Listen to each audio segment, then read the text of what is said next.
Hello, it's 1:35 p.m. and my mom and I are going to the store. Where are we going? I thought we were gonna get coffee. Coffee. At Shooters. Scooters. That's right.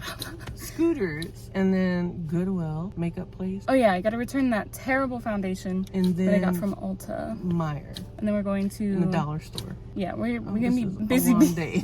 We're gonna be gone all day. It's already like 2 o'clock. So. Boo. But I'm gonna get to driving. Bombastic side eye. I do not understand how people film in grocery stores because there were so many people in there. I was just like, it's bad enough because I had to FaceTime my mom and ask her a question about those containers, and I was just like so embarrassed, honestly. Shout out to the people with confidence, I guess. So we're at this place called Gordon Food Service, and it's kind of like a, what's that other one called? Not like Costco, but Kind of like Cisco. Cisco, yeah, but there's like another one that's like Restaurant Depot, I think. But like all of those places are like membership only, but Gordon's is anyone can go there. Yeah. It says right on the It's sign. right on the sign. There's a soup here that I really like, and I think I want to get it, but if not, I'll get the broccoli cheddar because I can't really eat anything still. My mom looked online and they don't appear to have my soup. I'm gonna have to settle for that broccoli cheddar. And then we're gonna go get coffee at Shooters. Shooters, that's right, Shooters. And get me a scooter. Imagine they just hand you like a scooter through the That'd be window. hilarious. Soup. This was $20. Oh well, girls gotta eat. Like a brick. So I almost caused an accident just so we could pull over for this taste test. Here's my drink, cute little cup. Here's mine too. The description online said it was hazelnut with spiced brown sugar, but then when I went to order it, they were like, which one do you want? And I was like, huh, it's not both. So I'm not really sure what this is. And my mom got a frozen turtle. So we're gonna do a taste test. Pretty good. I can taste the chocolate. I don't hate it, but I Don't like definitely don't like it. And then, oh my god, why are you holding it like a like- barbarian? A sugar cookie. It looks like they just kind of splattered the icing on there. Well, I think part of it's your handprint. Well, maybe that's what it is. It's pretty good. We're gonna go back home now. I think I'm gonna make some cookies when I get home. See you at home.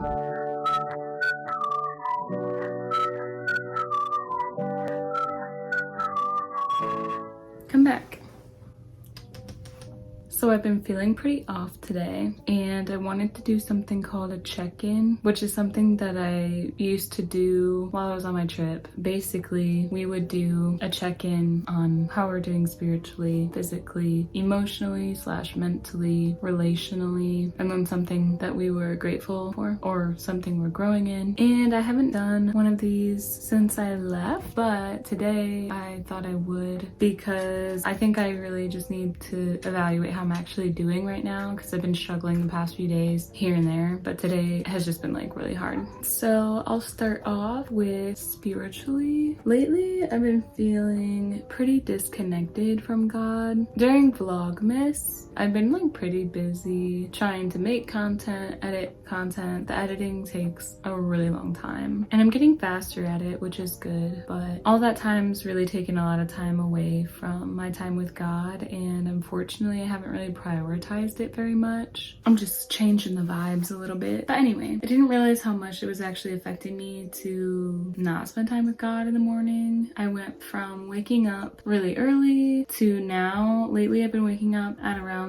like 11:30, and I'm trying to like cut myself some slack or give myself some grace because I just got my wisdom teeth pulled out, and so like yeah, I'm a lot more tired than normal, and it's winter, so the seasonal depression is starting to kick in and I'm just more tired than normal. But it's still frustrating because I know that I feel better when I spend time with God, and I know I feel better, you know, when I exercise and eat well and do all this stuff. And I guess it's just frustrating because I like my routine and I haven't been doing it, and so then I kind of wake up and I already feel lousy in a way because it's like, oh, like it's already noon, there goes my whole day. And I'm aware of my all or nothing mentality that I've struggled with my whole life, and so I'm trying to be mindful of that and be like, okay, like it doesn't have to be all or nothing. You can miss a day at the gym or working out or reading your Bible, and it doesn't mean that you have to abandon your relationship with God or your workout plan. But for some reason in my mind, it's like, okay, you either go hard or you just don't go at all. And that's something that I've been trying to work on. And you know, even with Vlogmas, day one, I was struggling really bad. There was just a lot of issues with my internet, my laptop, just lots of little technical difficulties. We had gotten home late and I felt really stressed out, and I almost just said, I'm not doing Vlogmas this year, you know. I ended up getting that video done, but had I not gotten it done, I should have been able to just tell myself like, it's okay, you can start on day 2 and it'll be fine, you know. But let me get back on track a little bit. Spiritually, you know, I've been missing spending time with God, and I just feel myself very distracted by Vlogmas. And so even when I was spending time with God, I was just thinking about like, what am I gonna do today? Like yada yada yada. Today I was reading in Exodus, and I was reading about all the plagues in Egypt. And you know, right now in my relationship with God, I'm just a little bit confused, I guess.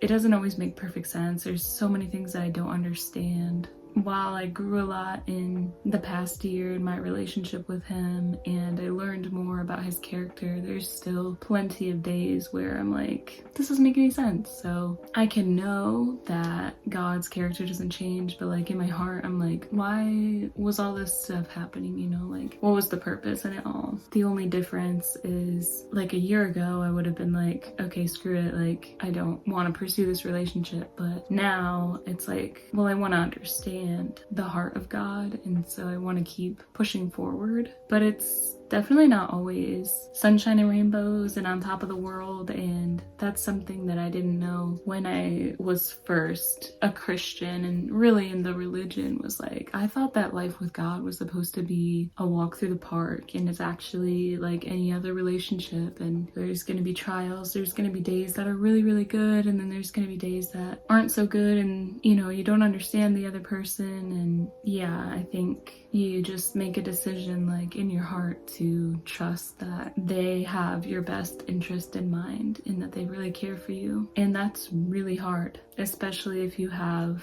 ever been hurt really badly by people that were supposed to take care of you and love you, you know, your parents, any partner that you've had that's hurt you in a really big way, or even in a small way. It can chip away at your trust. And so then when it comes to God, you know, trying to believe that he's perfect and always has your best interest in mind can be difficult. And right now I think I'm really struggling to trust God because I'm so frustrated with my life right now. I'm frustrated with my living situation, and I'm frustrated trying to get a job and save money and get out of here, and I feel very stuck and very trapped. And so right now it's really hard for me to trust that God is looking out for me and that he has my best interest in mind, because I'm like, why is nothing working out? You know, I've applied to many jobs and either haven't heard back from them at all, or I've heard back from them but they're not like interested. I'm just like, ugh.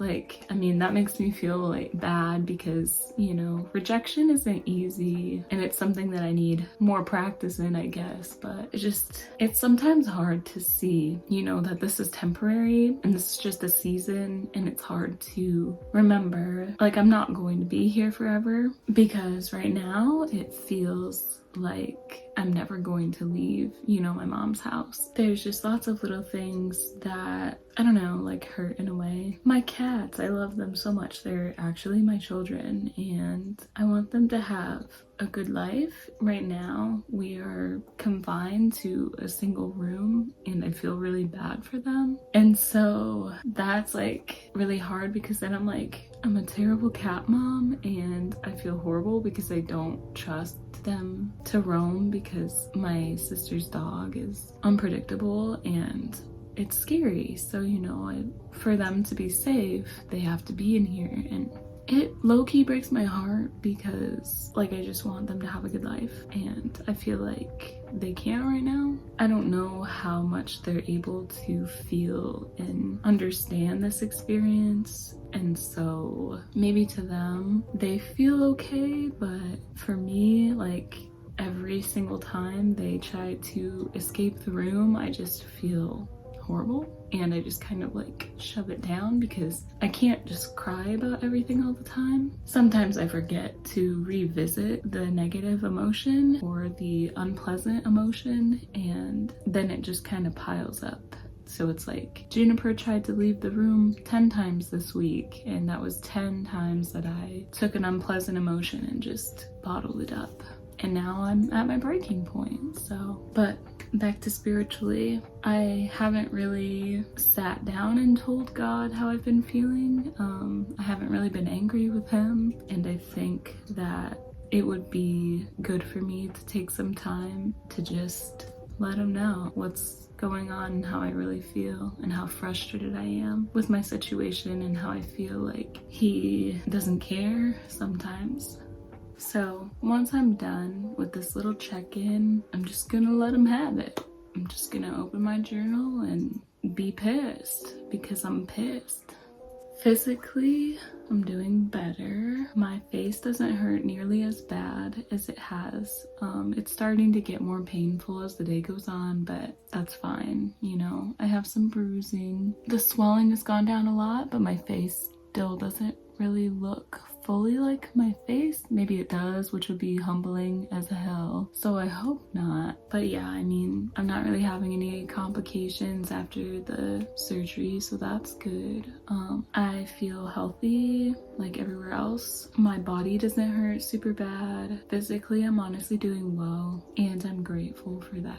Emotionally, I feel like a train wreck, which I got into a lot of the emotional stuff talking about how I was doing spiritually, and I really believe that those are connected. I mean, they're all connected, which is why the check-in includes all avenues, you know, because like if you're in a lot of pain, that's gonna affect your emotional state and maybe even your spiritual state, you know, because you're like, why God do I have to live in pain every day? You know, I've been there before. But emotionally, aside from my relationship with God, I've been feeling really insecure lately about pretty much everything. I'm excited to be doing VLOGMAS, but I'm also so insecure about it. I feel that lately I've just had a very negative talk about myself. Like in my mind, I'm like constantly talking poorly about myself. Like no one cares about what you have to say. No one wants to watch your video. No one cares about your mundane life. Your content isn't interesting. I have like a whole comment section full of hate comments, but low-key, like they're all just from me. And I hate that. I hate that I am my biggest hater. Like that sucks, you know? I have just been feeling really ugly with my face swelling and everything, and so that's definitely not helped the insecurity because I'm like, I just hate the way that I look. I just really hate myself, and I don't really know how to stop. And it's so conflicting because I want to be real and I want this channel to reflect reality, but then it's like at the same time there's this voice in my head that's like, no one cares. Like nobody cares about how you're feeling or what you're going through or any of that. Like just deal with it like everyone else does. Like shut up, move on, like let's get going. And that is not the voice I'm trying to listen to at all. And so I'm gonna post this anyway, even though I feel insecure about it. I think I've pretty much covered how I'm doing emotionally and spiritually and physically, and so the next one is growth or gratitude. So either something I'm growing in or something I'm grateful for. And I do want to acknowledge that I am grateful to live here in this house. A year ago, when I decided to go on this trip, I was still living in Omaha, and I decided to sell everything or give it away, and I literally picked up and moved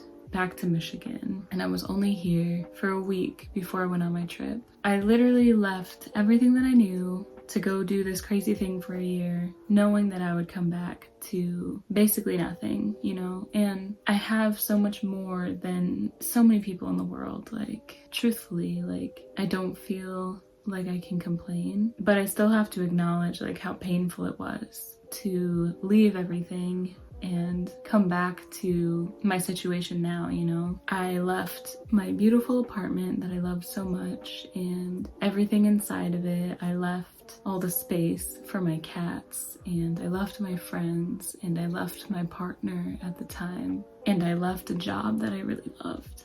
And I left what feels like my independence and my freedom. A year later, after the trip, which had all sorts of challenges on its own, came back to my mom's house. You know, I'm 24 years old and I live with my mom again. And I don't have money to move out. I barely have a job, you know. I am grateful for the job that I have, and it was a blessing, and it still is. But I work about 10 hours a week, so it's really difficult, you know, to save up money and imagine life outside of this house, because I just feel like I'm never going to leave. I don't feel like I'm ever going to get out of here, you know. I left all of that behind, and now I'm in this position that is so opposite. You know, I don't have enough space for my cats. I don't have my own apartment anymore, my own dishes, my own messes to clean. Like, I am living with people I haven't lived with in a while, and it's difficult. And I'm in a small town. I left Omaha, Nebraska, where the population was absolutely massive, and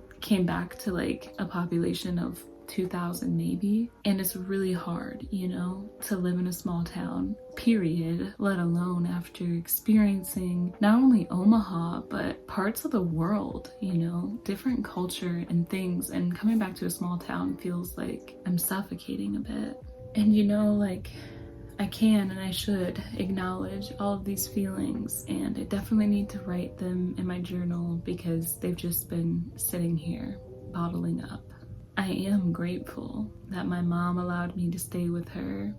I am grateful that my cats can be here, even if it's not ideal. I am grateful for the extra time to be able to focus on my mental health, because clearly I need it. I am grateful for not having to pay rent. That is such a huge blessing, you know. It's hard to save money working minimal hours, but the fact that I don't have to pay for rent right now, and so, like, I don't know, it's a blessing. And so I have a lot to be grateful for.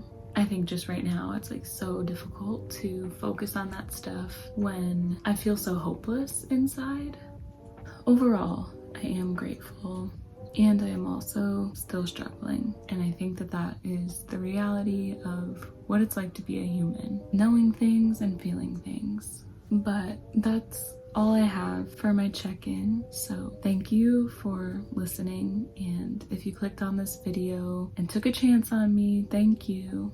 Especially because this is maybe your first impression of me. But I appreciate you being here. Let me know if you relate to anything that I talked about. Let me know if you want to talk about anything. I have a lot of free time and not a lot of friends, so I can listen. At the least I can be here for you as well. But I really appreciate you just sitting with me and watching a Vlogmas video that isn't super exciting. You know, sure, my mom and I went shopping today, but I knew that this needed to come out of me at some point, and it happened to be today. I'm not gonna pretend like I'm okay when I'm not okay. So this is my Vlogmas content today. Tomorrow is a new day, and I know I won't feel like this forever. I think I'm going to edit this, post it, and then I'm gonna journal and probably read for the rest of the night, because I think I just need to take some time to be with myself and sit with God and cry to Him about everything I cried to you about. Once again, thank you for being here,